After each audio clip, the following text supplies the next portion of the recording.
Hello everyone, and today we will be learning how to use your iPad as a second display for your Mac with the feature called Sidecar. Extend your workspace by using iPad as a second Mac display. Here's how with Sidecar for macOS Catalina and iPad OS. And here we will show you how to connect your devices and how to navigate and use basic controls.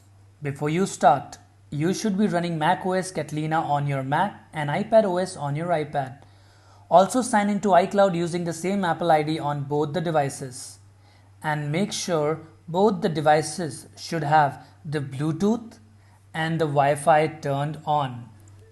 Sidecar is compatible with Mac Computer released in 2016 or later and Apple Pencil compatible iPad models. Now let's connect your devices. On your Mac, click the AirPlay icon on the top menu bar. You can also automatically connect your Mac and iPad using a compatible cable, as long as your iPad is a trusted device. Once connected, the Sidecar icon will replace the AirPlay icon in your Mac menu bar. We are going to use your iPad as an extended display, but you can switch to a mirrored display by clicking the Sidecar icon. You can disconnect your device in the Sidecar as well.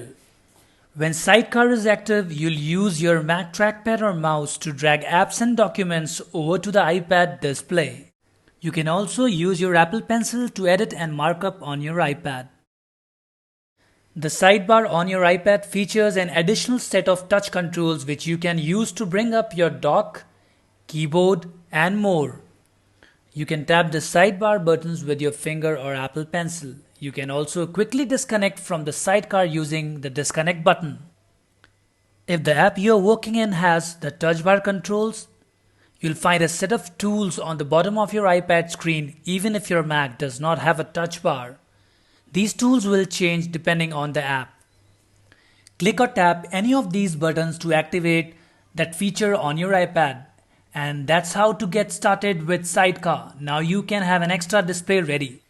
Hope this video will help you to use the Sidecar feature on your iPad using your Mac. Thanks for watching.